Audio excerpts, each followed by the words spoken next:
La inteligencia artificial no se desarrolla de manera neutral ni equitativa. Su producción y control se concentran en pocos países, mientras otros participan principalmente como usuarios. En Chile, la IA transforma el trabajo, la economía y la vida cotidiana, impactando derechos, privacidad y relaciones laborales.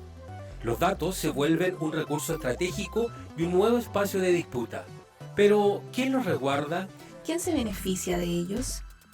¿Cómo se regulan? Bienvenidas y bienvenidos a Autómatas, inteligencia artificial en el quehacer humano.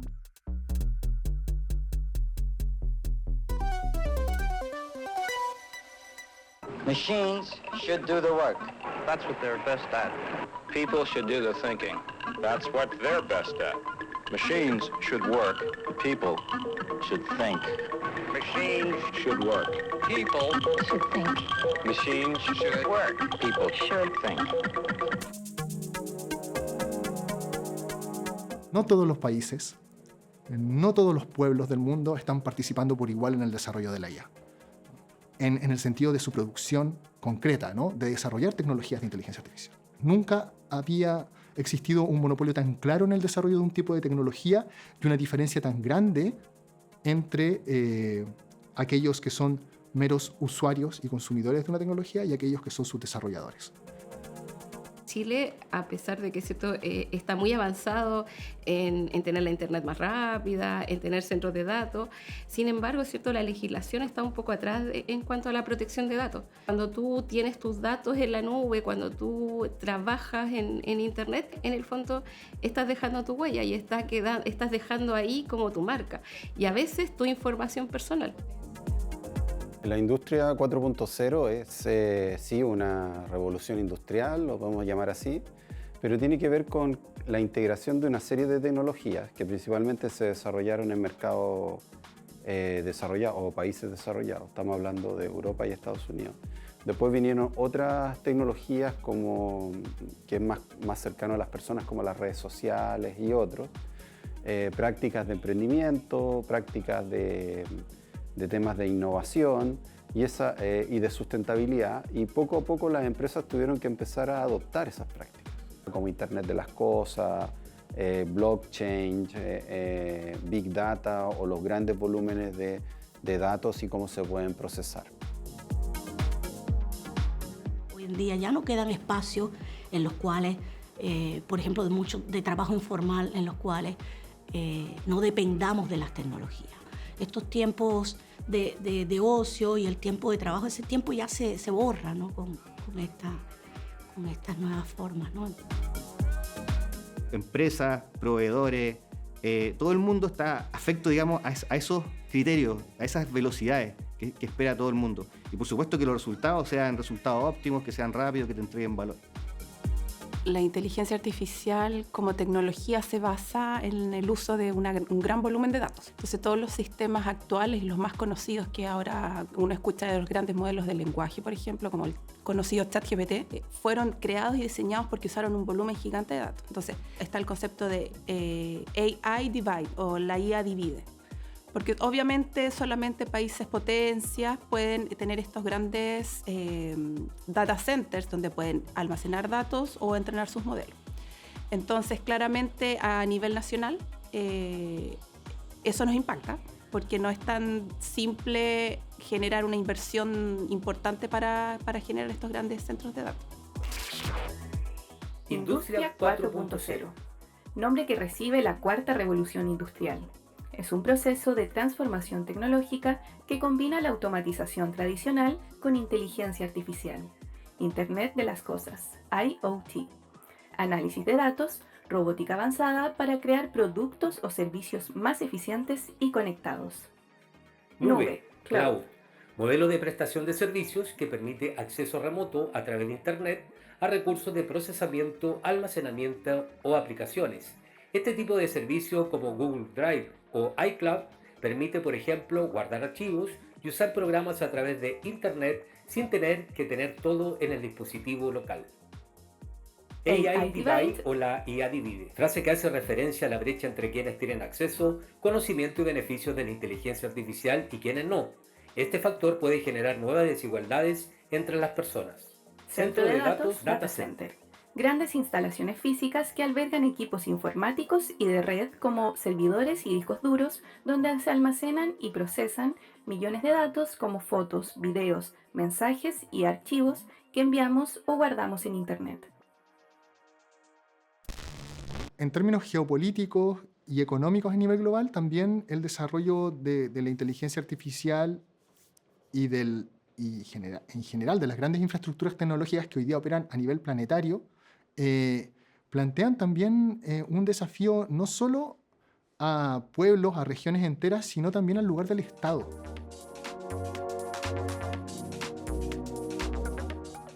En sociedades como las nuestras, donde las tasas de informalidad del trabajo superan el 30%, donde efectivamente hay desmonte desde los 90 hacia acá de los derechos laborales, los derechos sociales, y un mercado de trabajo segmentado por género, étnico, racial, etc., estos procesos no tienen esos claroscuros, ¿no?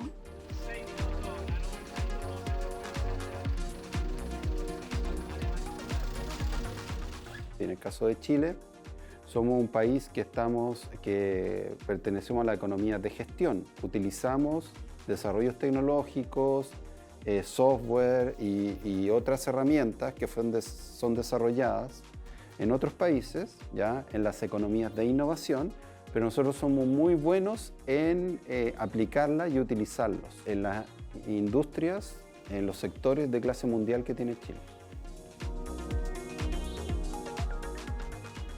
El periodo de COVID o el de bloqueo que vivimos generó mucha innovación y desarrollo de artículos, de publicaciones, de la transición que tuvieron empresas a la virtualidad, que principalmente son los fenómenos de e-commerce, de realizar nuestros servicios o entregar nuestros productos de manera virtual y empezar a trabajar en esta dinámica de teletrabajo. Yo soy de la generación X, por lo tanto yo te digo que es complejo como uno ha trabajado por los últimos 20 o 30 años, incluso como uno estudió. Irse a una modalidad de teletrabajo que no tiene feedback directo, ¿ya? Y a lo mejor otras generaciones sí están más preparadas con los millennials y por cierto los centennials. La economía de plataforma, que no son más que empresas que monopolizan realmente todo lo que tiene que ver con la distribución del trabajo, también con la producción, con los servicios, se generan toda una serie de procesos, ¿no?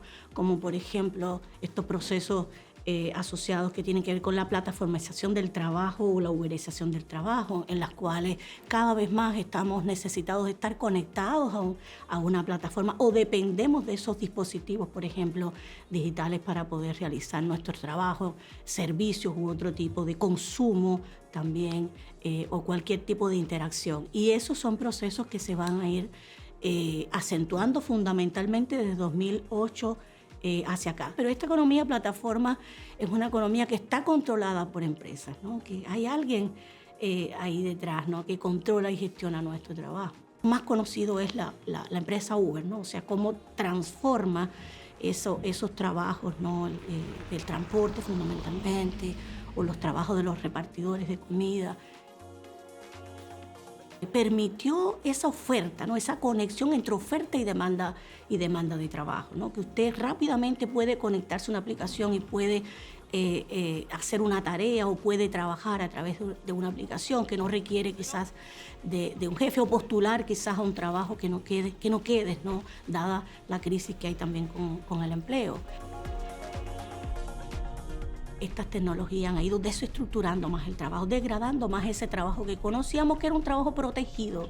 Era un trabajo protegido con derechos laborales, con acceso, digamos, a seguridad, a vacaciones, o sea, toda esa degradación que ya venía del trabajo ya desde finales de los 70. Porque las plataformas o las empresas realmente no tienen ningún interés en respetar esa legislación laboral, todo lo contrario, desmonta esa legislación laboral, y es cada vez más difícil regular para los estados, para los gobiernos, regular ese trabajo y todas esas interacciones que ocurren ahí, ¿no? Economía de plataforma. Modelo económico donde empresas como Uber, Airbnb o Rappi conectan directamente a usuarios y usuarias con una diversidad de servicios a través de aplicaciones digitales, plataformas. Uberización del trabajo. Fenómeno en el que los trabajos se gestionan a través de aplicaciones con menos estabilidad laboral y beneficios para quienes trabajan.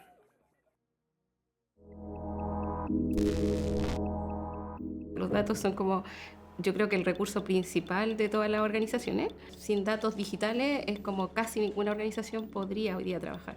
Independiente de que el dato sea un archivo, un documento, que sea una foto, que sea cierto un video, se almacenan todos de la misma forma, o sea, todos como conjunto de bits.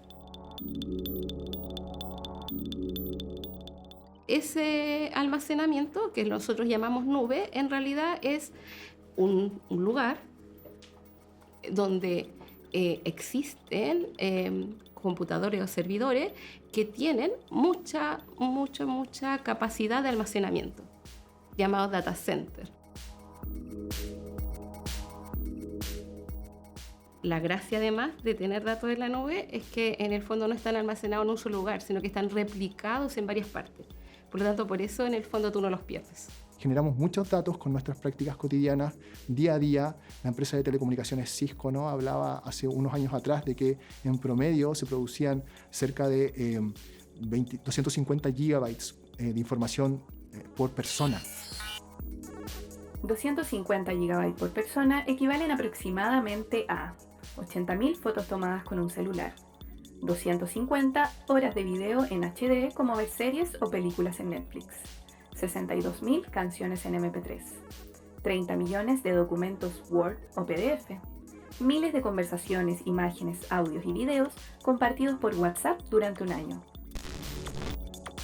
Y tenemos que entender entonces que ya ser parte de ese tráfico de datos, de esa producción y tráfico de datos sur-norte, implica un problema que tiene que ver con la apropiación de esos datos. Si uno mira el mapa actual de los indicadores, ¿no?, de desarrollo de IA y de innovación en IA a nivel global, lo que vamos a encontrar es que justamente son solo dos países los protagonistas, ¿no? Y esos dos países son China y Estados Unidos. La inteligencia artificial parte desde la extracción de materia de minerales, ¿no?, como tierras raras, ¿no?, cobalto, coltán, etcétera, que son importantes para diseñar los chips, las tarjetas, ¿no?, gráficas con las cuales se desarrolla la IA.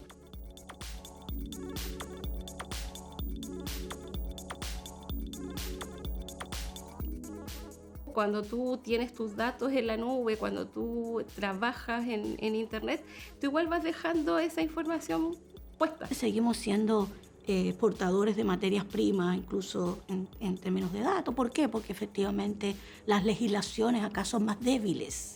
En el fondo, cada vez que tú te conectas y los mismos dispositivos van guardando conversaciones, van guardando trozos, no guardan una conversación entera, pero guardan pedazos de lo que tú dices. Es por eso que la gente dice, mire, el celular me escuchó. Yo estaba hablando de zapatillas y después empecé a buscar en redes sociales y me aparecen ofertas de zapatillas. Y claro, porque está todo lo que tú, tanto lo que tú accedes, a la información que tú accedes, como a las cosas que vas dejando almacenadas, van a estar disponibles, digamos, en las distintas plataformas. En estos reportes que son desarrollados por expertos de forma crítica, lo más objetiva posible, uno investiga, hace un estudio del estado del arte, todos los métodos que hay, en el fondo describir ciertas irregularidades, ¿cierto? Efectivamente, hoy se detecta que ciertos sistemas no están cumpliendo con la privacidad de los datos. Uno entrega esa información y son los que hacen las leyes quienes tienen que ver cómo toman esa información y regulan para que efectivamente tengamos una IA responsable. Cisco, empresa de origen estadounidense que fabrica tecnología para conectar redes e Internet, muy usada en data centers, empresas y gobiernos a nivel global.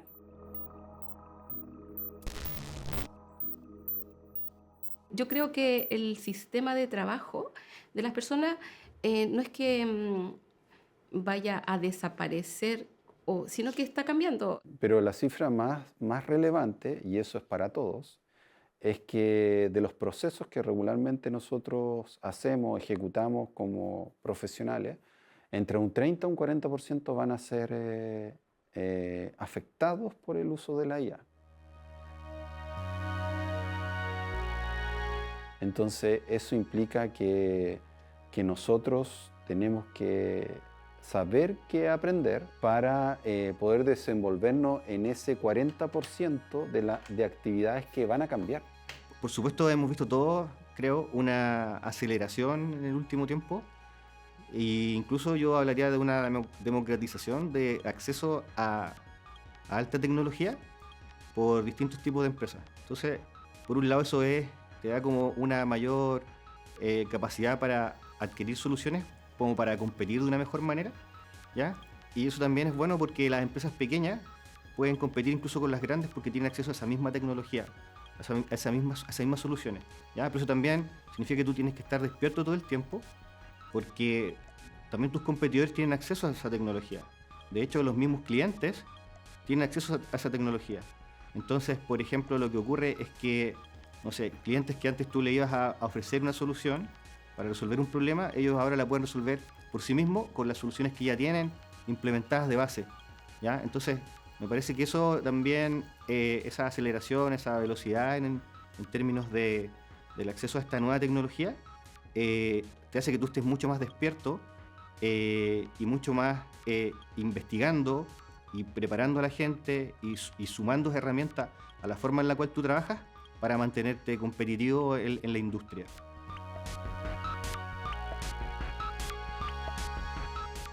Son procesos que nosotros como país ya lo hemos sufrido.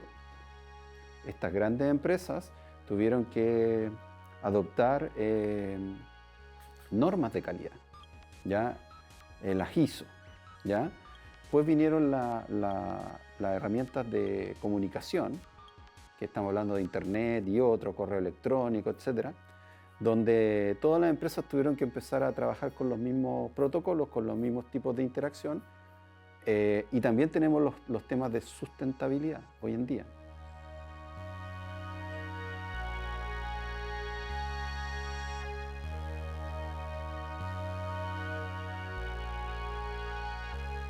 Personalmente, yo no le tengo miedo a este riesgo sistémico asociado al trabajo, en el sentido de que en un momento nadie va a poder hacer nada y todo va a ser controlado por las máquinas. Los RPA son básicamente robotización automatizada de procesos, si lo llamamos al español. Entonces, ¿cómo con la ayuda de un programa tú puedes automatizar un proceso que antes se hacía de manera manual? ¿Ya? Y eso en términos de, por ejemplo, de tareas que son muy repetitivas. Entonces, tareas que son muy repetitivas, que requieren como mucha intervención humana, eso se podría automatizar. En el fondo tú lo que haces es como, hay distintas formas de verlo, pero podríamos decir que es como que tú simulas el comportamiento de una persona o los pasos que hace una persona frente, por ejemplo, a la generación de una factura o al registro de una cuenta. Y eso también con la IA se ha potenciado. Por ejemplo, antes había procesos que eran automatizados y se detenían en cierta parte porque, no sé, requerías analizar una imagen que alguien escribió a mano, por ejemplo. Entonces tú ese robot lo puedes integrar, por ejemplo, a una IA y te va a resolver esa parte y va a seguir su trabajo. Yo lo veo como una oportunidad, que ahora los seres humanos podemos utilizar nuestra inteligencia natural, no para tareas rutinarias o monótonas, sino que ahora sí vamos a poder dedicarnos a desarrollar tareas más complejas y específicas. Tenemos como una idea de que la IA es un poco más inteligente de lo que realmente es, ¿ya? Eso es, en el común de las personas ocurre eso. Pero la verdad es que la IA está como muy lejos todavía de tener como una inteligencia que sea más general. Lo que yo sí creo es que esto acelera el mundo completo. Todo el mundo debería tener acceso a estas herramientas, porque sí hay gente que se puede quedar fuera. Hay unos temas de preferencia que tienen que ver cómo nosotros percibimos y estrategias de marketing, ¿ya? Pero pero también es cómo nosotros comprendemos que esto lo podemos utilizar, ¿ya? Entonces, con la IA, el cambio tecnológico cada vez es más drástico, ¿ya? Y más rápido. Ya simulan como esta es la parte física y esta es la parte virtual. Uno siempre habla de ChatGPT o tal vez Gemini, que son como los más conocidos, pero también hay otros que se desarrollan.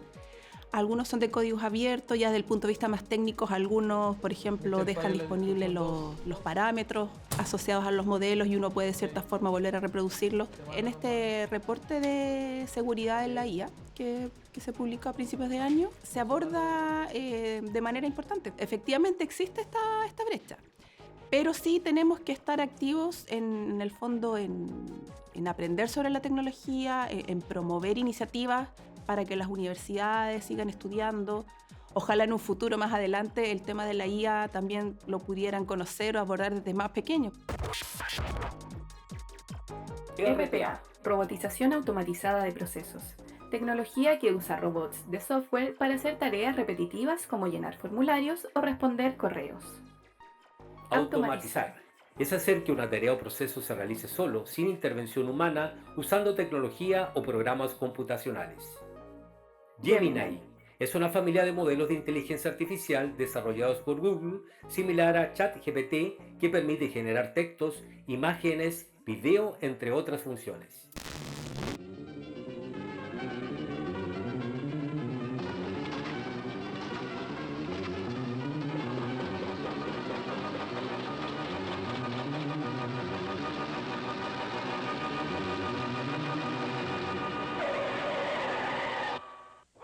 Well, you can't stop progress. It's not a question of stopping it so much as just keeping up with it. At IBM, our work is related to the paperwork explosion.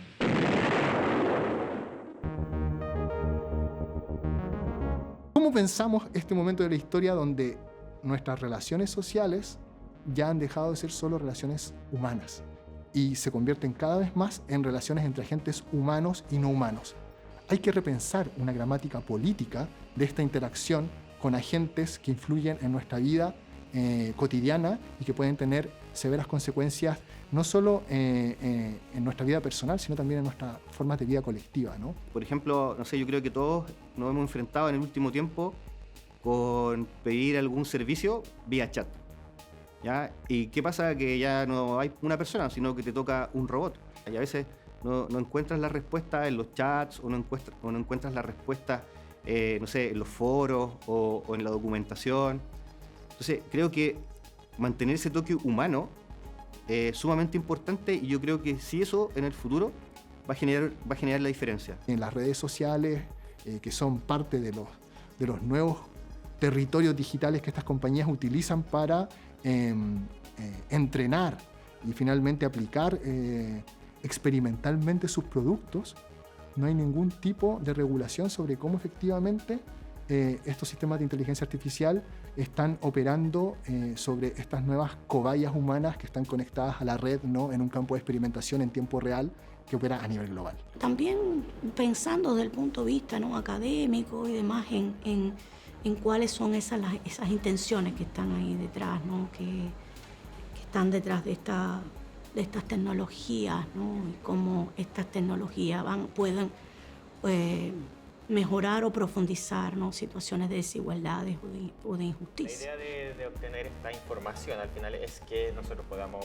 realizar un cálculo específico de cuáles son las comidas que más se sirven para realizar mayores compras, por ejemplo, de estos productos, de estos alimentos en particular. Considero que Chile está tratando, ¿cierto?, de tener una contribución significativa y estar presente en lo que es en el desarrollo de la tecnología basada en inteligencia artificial, ¿ya? Entonces, a nivel de universidades y de centros de investigación, hay harta gente que está trabajando, que está colaborando, participando en estas actividades internacionales donde abordan lo que es el desarrollo, lo que son los riesgos, lo que son las formas de mitigar estos posibles riesgos. Entonces, yo como que me siento contenta de que estemos trabajando en esto y aportando en el desarrollo de esta tecnología y aprendiendo, ¿cierto? Y desde nuestra posición, que no somos un país potencia, pero que sí estamos tratando de llevar adelante el desarrollo de esta tecnología de manera responsable y segura. Y eso sí yo veo que entre todos los que estamos en este contexto, en esta área, apuntamos a este desarrollo de IA responsable y segura. Y esas decisiones se deberían tomar la empresa, los investigadores y también el gobierno. O sea, debería ser como un trabajo conjunto. Tú ves muchas empresas, muchas startups, pero casi todas son como una máscara de soluciones que son más globales, ¿ya? Entonces, ¿qué pasa ahí con esos datos? Se lo estás entregando, digamos, a una compañía. Entonces creo que esa parte, todo esto es muy nuevo. Hay que ver cómo se va a manejar y cómo va a ir evolucionando en el futuro. Por supuesto que desde este punto de vista, esta cuestión tiene que ver con una nueva manera de entender los procesos de colonización contemporáneos, ¿no? O el colonialismo contemporáneo, lo que algunos han llamado colonización digital o tecnocolonialismo, tiene que ver en primer lugar con esta brecha o con este abismo tecnológico, que es algo que ya había advertido, por supuesto, un teórico crítico latinoamericano que escribió durante los años 70 y 80, Teotonio dos Santos, que él se refería principalmente al problema de la dependencia tecnológica y de cómo la dependencia tecnológica para los países, especialmente latinoamericanos y del sur global en general, iba de la mano con un problema evidente, que es cómo esto afecta a la soberanía de esos países cuando sus infraestructuras tecnológicas, que no solo influyen en la dimensión del ámbito comunicacional, sino también en servicios básicos como la gestión de recursos, la automatización del gobierno, la gestión de la salud, la gestión de la educación, ¿no? Infraestructuras tecnológicas completas que dependen hoy día, tanto en términos de hardware y de software, de compañías extranjeras. Y eso quiere decir que esto afecta también su autonomía, su capacidad de decisión y su posibilidad de innovación en un futuro. Esto es súper importante porque es un problema que nos lleva, desde mi punto de vista, a repensarnos en términos regionales, ¿no? América Latina. ¿Qué es lo que va a hacer América Latina respecto a las nuevas condiciones de la dependencia tecnológica que tiene claras connotaciones coloniales en el siglo XXI? ¿Cómo estamos debatiendo esto? Startups son empresas nuevas generalmente relacionadas a la tecnología que incorporan ideas innovadoras y tienen potencial de rápido crecimiento. Colonización digital o tecnocolonialismo. Concepto crítico que describe cómo las tecnologías digitales y de inteligencia artificial pueden reproducir o ampliar relaciones de poder desiguales entre países, empresas y culturas, de manera similar al colonialismo tradicional, pero a través del control de la información, los datos y las infraestructuras tecnológicas. Teotonio dos Santos, economista de origen brasileño que desarrolló teorías sobre dependencia económica y desigualdad entre países del norte y sur global. Hardware es la parte física de un dispositivo, lo que se puede tocar, como la pantalla, el teclado o el procesador. Software es la parte digital de un dispositivo, los programas y aplicaciones como WhatsApp, YouTube o el sistema operativo de un computador o teléfono celular.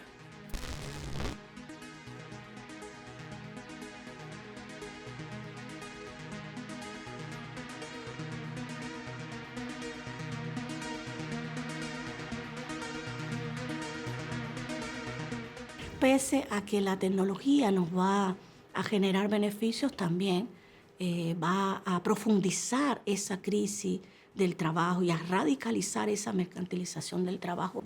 No por gusto las huelgas que ha habido de los repartidores de comida en distintos países, la ley Uber recién, es necesidad hoy en día, la urgencia con que los países han tenido que ir implementando estas regulaciones también para proteger a los trabajadores y las trabajadoras de las aplicaciones, tiene que ver con esas luchas también. No salieron de los gobiernos, sino que salieron de esas resistencias también populares. Entonces, creo que por ahí hay una esperanza.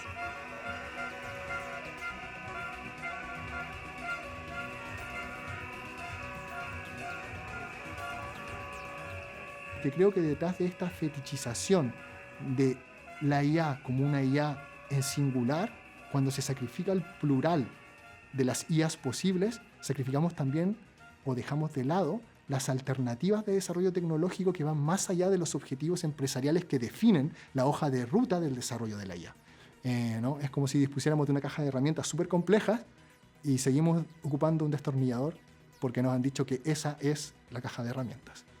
Y me parece que ahí hay un problema que es de corte ideológico, es de corte corporativo, gubernamental, que se ha expandido y que hemos replicado sin acercarnos a conversar con los ingenieros, con los informáticos, las informáticas, con el mundo de la ciencia. Bueno, quizás si el momento de la IA hoy día es tan importante, tenemos también que abrir más esos puentes de comunicación entre el mundo científico, el mundo de la ingeniería y de la informática y otras ramas del saber y otras también áreas sociales que empiecen a vincularse con este mundo para ver si las inteligencias artificiales en plural pueden ayudarnos a solucionar problemas. Si vamos a descolonizar la inteligencia artificial, la vamos a pluralizar también.